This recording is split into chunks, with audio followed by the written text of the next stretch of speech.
actual speak olarak buradan alırız artık, devam ederiz. So what did you understand? Nothing. Something about speaking naturally. Something I don't know.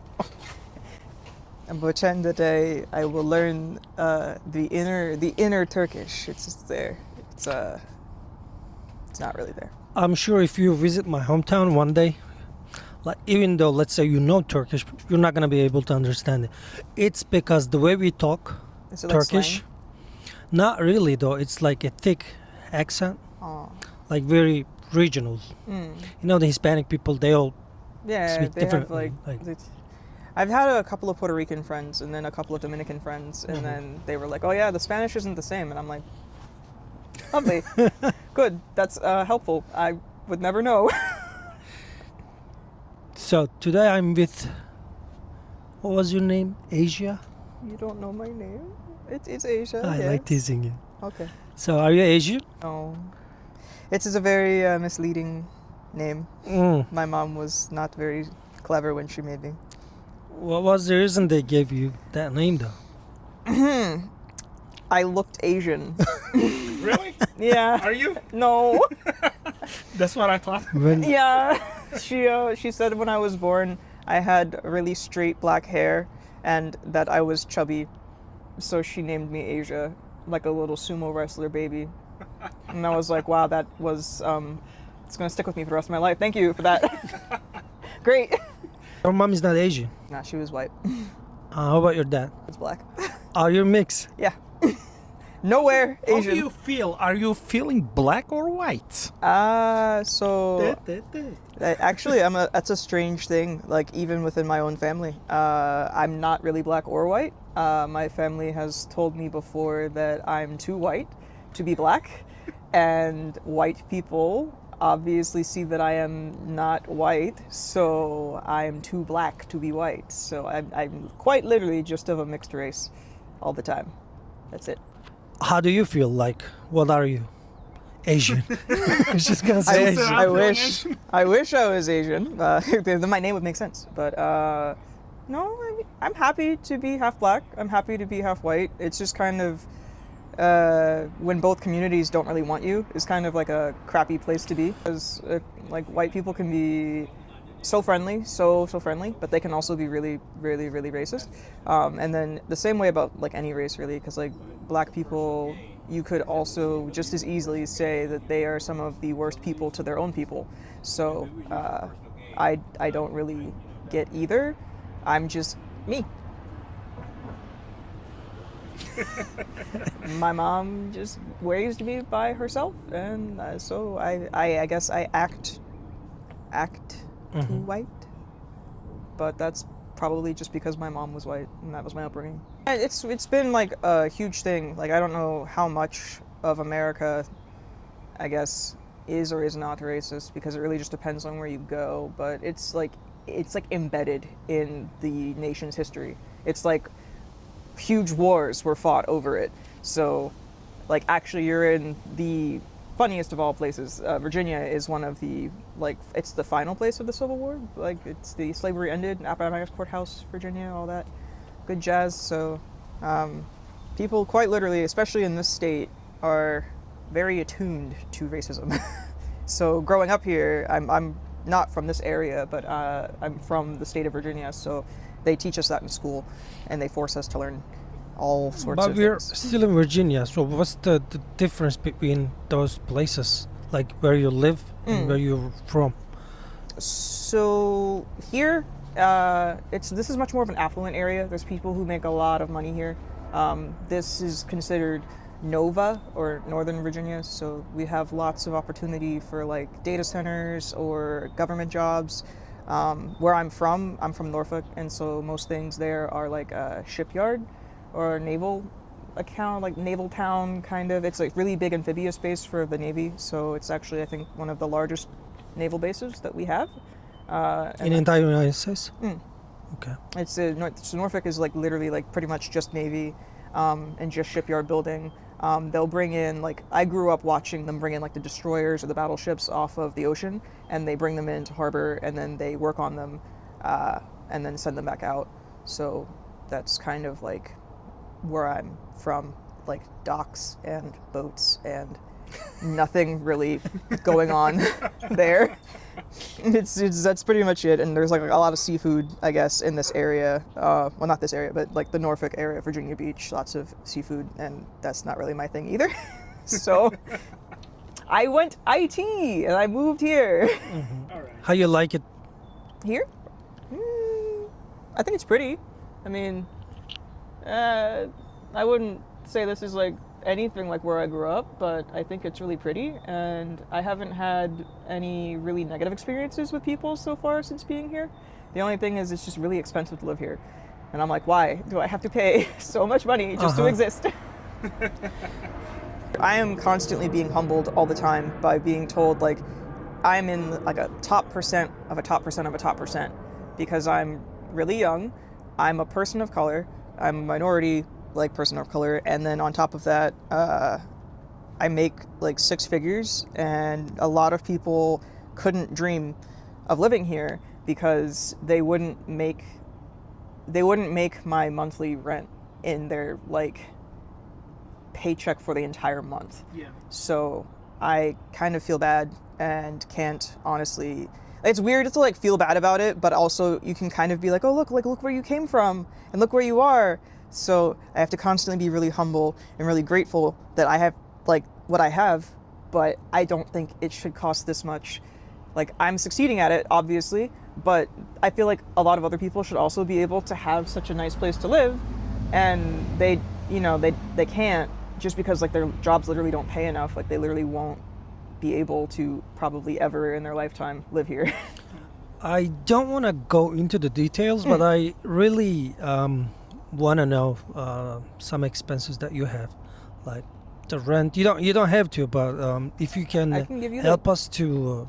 It's so I spend at least like one of my paychecks. So I get paid twice a month on like the 7th and the 22nd kind of vibe, and I think my base rent is like $3,000 or so. And then they have like mandatory trash is like $30. So there's like $170 for my parking spot. Like it's to park in the garage in the reserved spot. If you don't have the reserved spot, I think it's like $70. They make you pay for your electric separately, but I keep my apartment at like 76 degrees, or I turn the AC off, and I'm averaging like $75 a month. But sometimes it's been up to like $200 when it was really cold and my windows weren't very well insulated. So those are just kind of like my every month. I also pay for a storage unit, and that's like $65 a month. And I think that's about it. But so on average, I pay like $3,300 at least every month just to live here. And that's not with gas or food or anything else. If I go to the grocery store, it depends. I think I could maybe get away with like $300 a month. But then again, I'm not the most like. I'm not the best person probably to ask about like how much it costs to like eat on an American diet or American salary, because I have a problem with food. So What kind of problem is that? I forget to eat. Like I just That's a good thing. Yeah and no. So like my mental health is not always the best. So I'm sure there's like tons of neurodivergent people who can totally relate to the fact that like I get so busy and I get so in my head, I don't feel hungry. So I will buy food, like say $300 worth of food, and then I will forget to eat the food. And people will be like, how can you forget to eat the food? Like you bought it. Like, what do you mean? I quite literally forget that it's in my fridge. Like it's object permanence becomes a thing. And when I like open my fridge, if it's been there for too long, I kind of start to see it as like a part of the fridge. And it's kind of frustrating because I hate wasting food, and I always think about like how kind of it got from the farmer like to the table. I'm like, how did it get here? So then I feel really guilty for like not eating it and letting it go bad, because there used to be like there's starving kids in Africa kind of vibe, but like that I don't think that's necessarily true, because we already know that like world hunger could have been solved a while ago. But it's still like a guilty thing that my mom used to say when I was younger, like, oh, there's starving kids in Africa, you should eat all of your food. but that's not why I hate wasting food. I just hate wasting food because somebody worked hard to grow it, and I feel like it's disrespectful.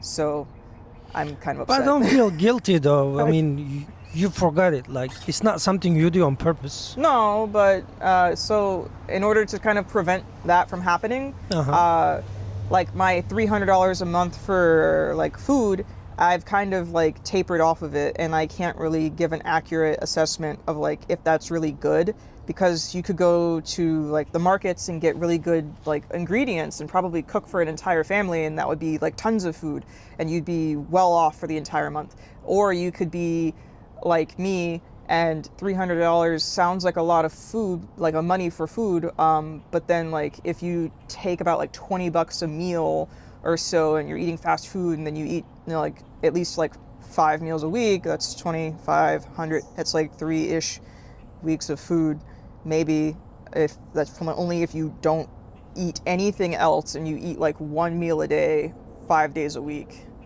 and that's not really great, and it's just fast food. So yeah, I pretty much live off of snacks. I live off of snacks. I live in a super expensive apartment, and I live off of bananas and fruit snacks. Do you know how to cook or? No. That's how she afford to live here. That's right, the bananas and fruit snacks. Yeah, as a Turkish, I mean, it's a default setting of being Turkish. Of Like we I mean, before coming here, I wasn't cooking though. My mom was taking care of everything, like cooking, cleaning, and stuff.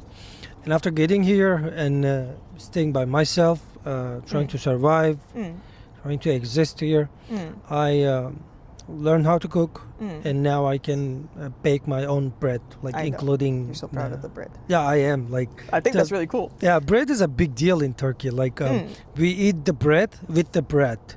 I mean, we can. Okay, you eat the bread with the bread. I could see that. I have a couple of friends who've actually started making their own food and like making their own bread. They think it's really empowering. It's actually like really something that like they started picking up as they became adults as well.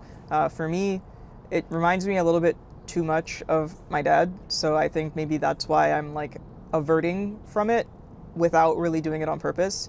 But my mom never cooked, and my dad like used to cook, but he was like a really weird individual where like he could do all sorts of crazy things and he could cook really well, but he wasn't always like the nicest to his actual children. So like my brothers also technically I think know how to cook, but none of us like to cook. It's because it reminds you. I think I haven't asked them like for sure, but for me, I for sure know. I just remember my dad cooking all the time, and then my mom never cooked, and they didn't live together. So like I lived separately with the mom who didn't cook. So if I ever did see my dad, he'd be cooking, and it would be very foreign to me. I'd be like, why are you making all of this strange smelling food? And I'm used to like eating like, you know, fast food, and I was like, oh man, I was raised on fast food. I'm not obese, but I probably should be, because all I ate was McDonald's and Taco Bell and all of the stereotypical fast food restaurants. My mom would get the little coupons, and she'd be like, oh, we can get a free sandwich if we buy a large Coca-Cola or something. Like, that was my life. I watched maybe hundreds of American movies. Oh gosh. The big houses, the nice cars, the perfect neighborhoods. The American dream. Okay. Oh, yeah. How accurate is it? That entirely depends on where you go. So if you think like a big American state like Texas, that's probably your norm. Everyone's striving to get some sort of truck. Everyone's trying to get some sort of big SUV. They want the big house. What is the deal with the pickup trucks? Like, why do they have it? And it's clean. Like, they're not moving anything. Yeah, they're just going to 9-to-5 job with a pickup truck. I'm not getting it. I think it's something to do with like feeling powerful. I think it's like having a big truck makes people feel like they have like more of a capability to do something. Like, it's not that you are doing something with it, it's that you have the capability to do something, and I guess that in itself is a flex of power. So, you know, I'm not hauling anything today in my truck, but I could, is kind of like the mindset. But also I think it's got some weird association with like America equating to a truck. Like, you don't see that in most other countries. So maybe in some weird way it's patriotic. I don't know. Because honestly, I've seen some trucks that I'm like... No, I mean, it is patriotic because I've seen so many huge flags. And then they hang them from the back of the truck and they ride by with the flowing flag. With some political... yeah, sometimes it's political, yeah. Sometimes it's just the American flag. Sometimes it's a suspicious flag, in my opinion. What is suspicious flag? People will hang the Confederate flag still, even though slavery has much ended. And I'm like, You have a connection with both parties, like your mom is white, your dad is black. And is it really over, or do people still have fear of going back to the slavery? So I don't really know if we would consider it being like over. We just actually had Juneteenth, and Juneteenth is supposed to have been, as far as I can tell, the end of slavery for all peoples who were slaves in America, not just African American slaves, but it was like anybody who was still enslaved. Being a slave isn't necessarily just about your race. It was more so like if you were considered property. So you could very well be a poor white person and still be a slave. It just so happened, and in my understanding, is like all black people were just considered less than. So they were just sold as slaves. But you could have like poor Italians, poor, like I don't know if there would be poor Turkish, but there could be poor white people, and they could be slaves just as easily. It would just depend on like what the circumstances were that they were being sold into, I suppose. Like, say maybe you were a farmer who was like really like down on his luck and he needed some money for land or something. They might sell like your cheapest daughter or something, or son. You could sell them into slavery, or you could do what's called indentured servitude. And so I think that was more so where the white slaves would be. Where like I got the point. I got the point. Yeah, it's possible, but mostly everyone thinks of African Americans. The more I learn about this nation, the more I learn like we have a lot of Native Americans. You know, they were here before the Americans, Native Americans.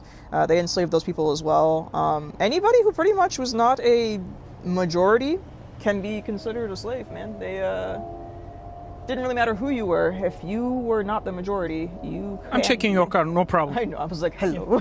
Why is she backing up that way? So I think on my mother's side, for sure, she told me that we have, not my grandmother, but her grandmother was half Cherokee Indian. And then my mom had taken me to a couple of Indian powwows, even though, I don't know, like she was probably the whitest person there. But she really was trying to be involved with indigenous heritage, and I don't think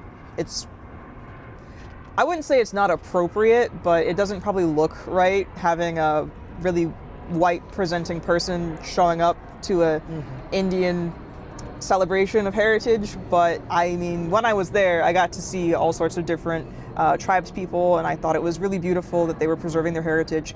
And then I ended up actually meeting a couple of people who have like blood of a very rare tribe, and I don't quite understand like the indigenous laws for it, but that tribe, I guess, had pretty much been so like desecrated that now if you are found to have any blood from that tribe at all, they will instate you as a member of that tribe at like full-fledged. So, you know, sometimes they will say like, oh, like, you know, my great grandmother's like half Cherokee, and then by that dilution, I might not be as much a Native American as like, say, someone whose parents were both Native American.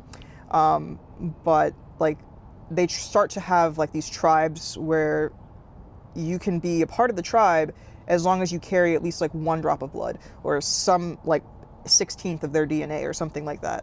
Like right now, like the treatment I'm getting is transcranial magnetic stimulation. So it's called TMS for short. And I think I saw the other day, I was looking at my bills, and I think it was going to be like $33,000 it was like an accidental fee up there, and then I asked someone about it, and they were like, oh, I think that's without your insurance being applied. And I'm like, oh, cool. I've only been seeing you for like a month. I'm supposed to pay $33,000, and they're like, no, I think your insurance hasn't kicked in yet. And I'm like, oh, I sure hope it does, because I don't have $33,000, and they just keep treating me. So I'm being treated, but at the end, I'm really hoping that my insurance does what they said they were going to do. Otherwise, I will have a nice hefty bill on my hands. But I'm supposed to be less sad at the end of it, because the whole point of TMS is to treat depression. I actually have really nice insurance. I didn't know that some people needed referrals to do anything. So say like something's wrong with your foot. You would go to a special foot doctor if your foot couldn't be fixed at a regular doctor. With my insurance, I could technically go to the special foot doctor just straight to the special foot doctor. I could go to the podiatrist and be like, hi, my foot hurts. Can you please look at this thing? Ooh. But some people, like my brother, for example, like he needed a referral to go to a different doctor. And I was like, what are you talking about? I didn't even realize that our insurances were different. And so in order for him to do anything, he would have to go to an initial doctor. And it doesn't matter if this doctor is like a good doctor, a bad doctor, if they like you or they don't like you, you could get a crappy doctor. And if that doctor doesn't want to refer you, you can try to see someone else. But he told me that in his trying to like find another doctor, if they're within the same like company, they won't let you like change doctors. Like they'll just keep referring you. They'll be like, oh, well, you were a patient of Dr. So-and-so, so you have to go back to Dr. So-and-so. And so if that person continues to not refer you, it kind of creates this like really bad feedback loop. I didn't know that I had been spoiled with really good insurance my entire life until I heard about other insurance not being as good. Technically, it's like traffic insurance. Yeah, but it's, You are the vehicle. I didn't know. I did not know. So I thought everyone could just go to a specialist. But instead, no. I have a question.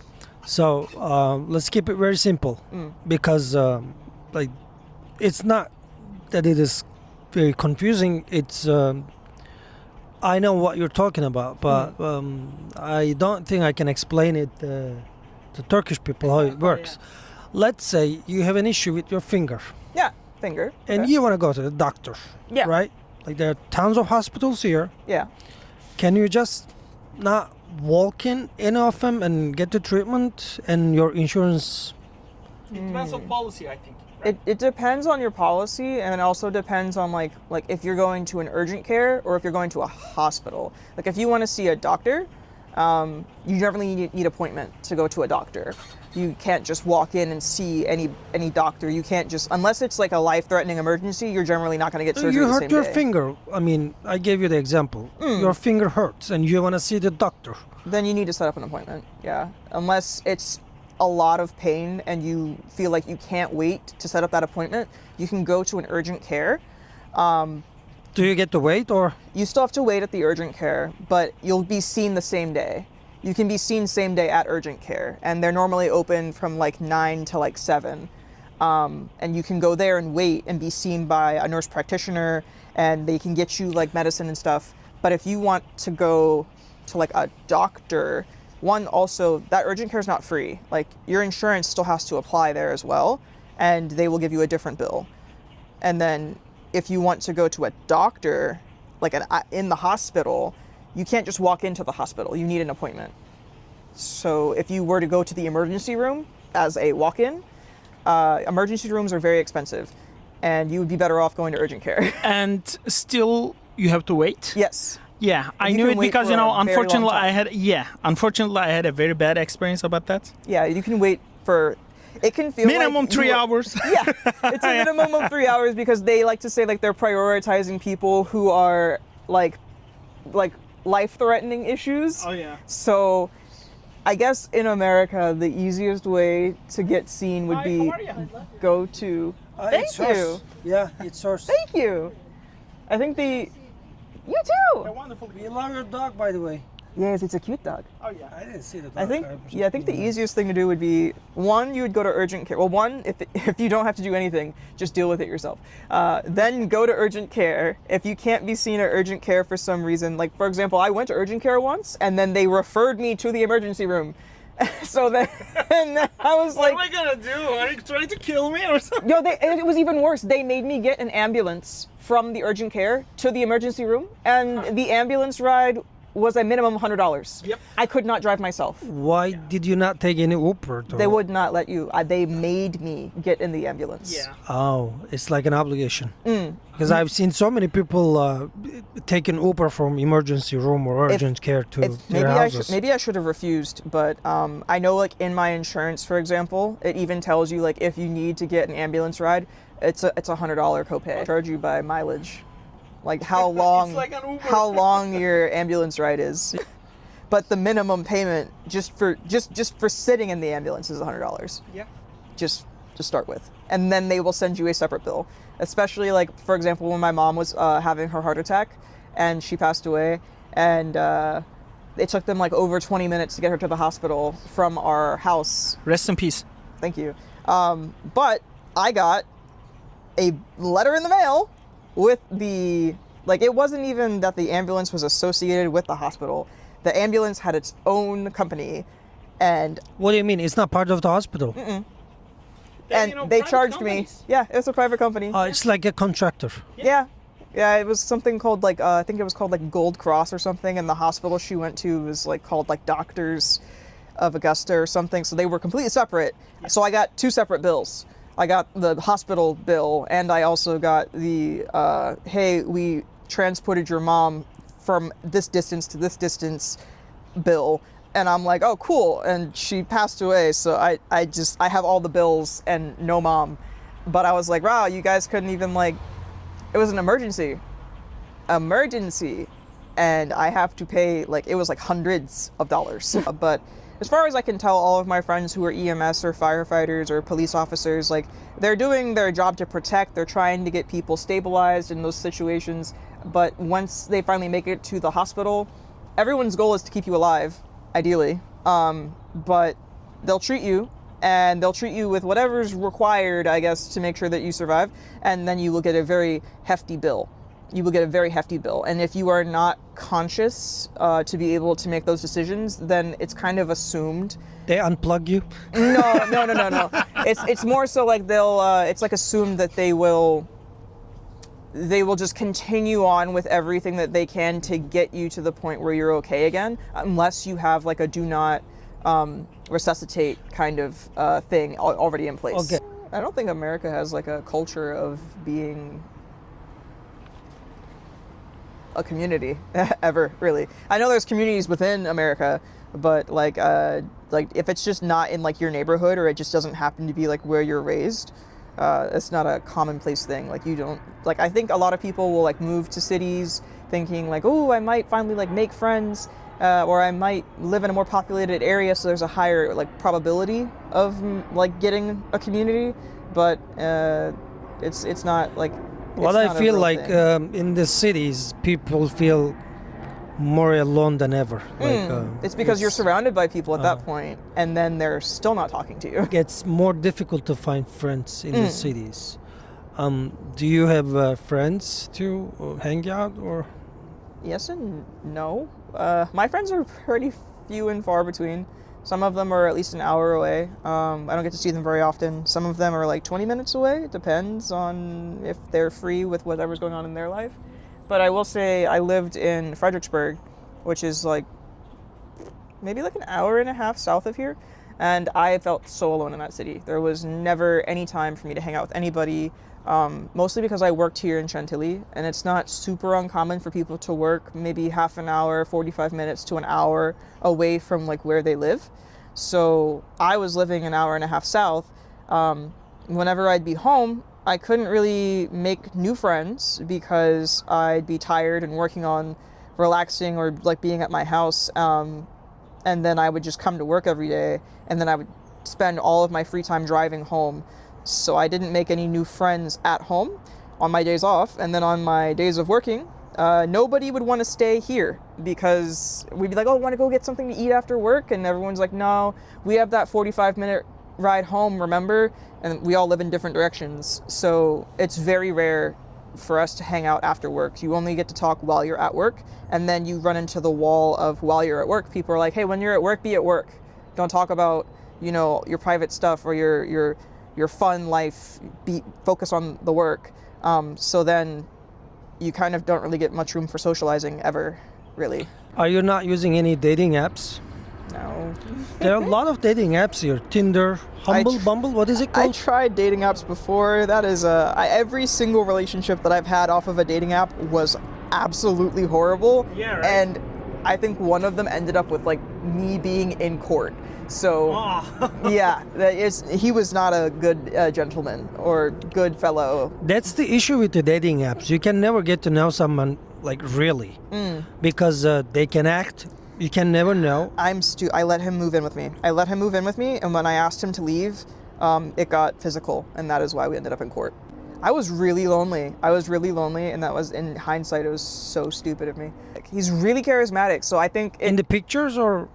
No. I mean, like, I got to meet him. I went out on a couple of dates with him. Like, I got to know him over a couple of months, and then he moved in. And then it wasn't even that bad initially. It got worse over time. And it was like a really bad trap. And then like the more he would like threaten to leave, and I would cry and be like, no, please don't leave. And like it was just such a mind-boggling bad he was situation. playing though. And then he would not leave. He would pack all of his stuff in his car and be like, I'm gonna leave. And I would be crying, and I'd be like, oh no, he's gonna leave me. Oh, please don't leave. It gradually got to the point where I became numb to him wanting to leave, and I actually started going, okay, leave then. Please leave. And then when he wouldn't leave then, it got to the point where I was like, hey, I need you to leave. When you really want him to when I wanted him out. to leave, he didn't want to leave at that point. That's when he started offering, hey, I'll pay you to stay here. And I was like, cool, you've been living here for free. I need you to leave though. I would leave, but it's my house. I live here. How did you kick him out? I had to call the police. Because he would not leave, and funny enough, the police actually could not really help. They actually brought him back the same day. To your own apartment? To my house, yeah. Well... And then I had to get a protective order. It's basically like a restraining order, but it's like one step before the restraining order. You didn't have to open the door? No, I did have to open the door because he technically lived there for long enough that you get like, I wouldn't call it like squatters' rights, but like it was his residence too somehow. So he was allowed, escorted back in my home by the police. He was taken out of my home by the police, and then he was brought back in my home by the police. And then they just kind of told us not to talk to each other. That did not work. He immediately started screaming at me as soon as they were gone. Yeah. That wasn't a pleasant experience of dating apps. No. So you're not using any? Never again. Never again. But let's say I want to date with someone and I don't want to use any dating apps. What do I do? They actually have speed dating. I've seen speed dating. What is it? I have no idea where it is, but I've seen it's like an ad. You show up to a shared location, maybe like a hotel ballroom or something, rec center, I don't know. And you guys sit at a table, and I guess you will have already answered some questions, and I think you just kind of ask each other questions really quick in a timed manner, and then if you like each other, cool. But then let's get married. No, but then you move to a different, you're speed dating. So then after maybe 2-3 minutes, you get up and leave, and somebody else comes over, and then I think at the end of the night you can be like, I really like number 2. I wanna get to know number 2 some more, and then I think they kind of give you a thing that lets you know who was interested in you at the end of the night. Do you think it's better than the dating apps? Honestly, Sounds like it's worse. I would probably consider that over the dating app. Really? Yep. Yeah. In 5 minutes, it's yes or no? Yeah, I would yeah. Would you do that? Well, I mean, the dating app is less time if you think about it. They're swiping. But you get a chance to text with the other person as long as you want, and you don't have to meet. But that's the same thing in my opinion, though. If you're at the speed dating, right, you get to see each other, so you already know it's not a fake person. like you know what they look like, because somebody on the app could be. It's not a fake pictures. person, but that person could be faking. No, they could be faking like how they are, yeah. But they could do that on the app as well. I'm just saying, like in terms of like you get to see that it's not a person catfishing you. You get to talk to them and see if you have like good chemistry together, and then it's just to see if you want to go on another date or get to know them more. If you would like to exchange Same contact shit, different information, color, right? yeah. So like if you wouldn't, like if you're on the dating app, you don't immediately exchange numbers. So it's like speed dating. It's not like they know my whole name and how to find me. It's we're meeting in a specific spot. But it's the same thing to me as like if you're on a dating app, people are generally looking to hook up. If you go to speed dating, you're deciding if you want to talk to other people while speed dating. So I think I'd prefer speed dating because it's taking out a layer of interface that normally makes boundaries harder, I think. I would prefer to wait until I find someone naturally. Well, yeah, you said That's- if you were to you said if you were using a dating app. Don't. Yeah, I was using. I'm not saying I wasn't using. I know, but I'm saying like But ideally I mean, you would I meet someone can't say naturally. I was a user of a dating app. I signed up for it. I wanted to see how it is. It just sucks. It does. My experience is just Tons of psychopaths. horrible. Maybe I'm gonna get lynched, but how I feel is if someone is looking for somebody in his Targeting. life It's very dangerous to be on a while dating app. using the dating apps, that person is not doing okay. You know what I'm saying? Like you can go to any place and get socialized with other people and get to know the other person, and you can start something without being toxic or without pressuring anything. It's like a very basic social skill to communicate with other person. I don't have that social skill. Oh, okay. Maybe it's good for the people who I didn't don't have learn any. that part, I guess, growing up. Honestly, I don't know that I don't have any real background information on immigration, but I think I would just think very carefully before you decide to come here. Just think very carefully. It's the grass isn't always greener on the other side. It is the land of opportunity. It is like what you make it, but there's also a lot of what do you want to say? There's some things that are already just like pre-stacked against you, like when you, depending on the administration or like who the president is, or like I don't know what laws are making it in and out anymore, but there's a chance that when you come, it would be harder to get your American citizenship versus, oh my gosh, my cat. The cat's like, I want to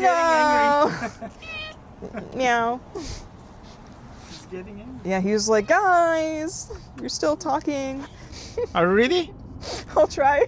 1, Bir, 2, iki, 3. üç, Jim Bom Bom. Jim Bumble. Yes. All right. Thank you. Onu buraya keseriz artık.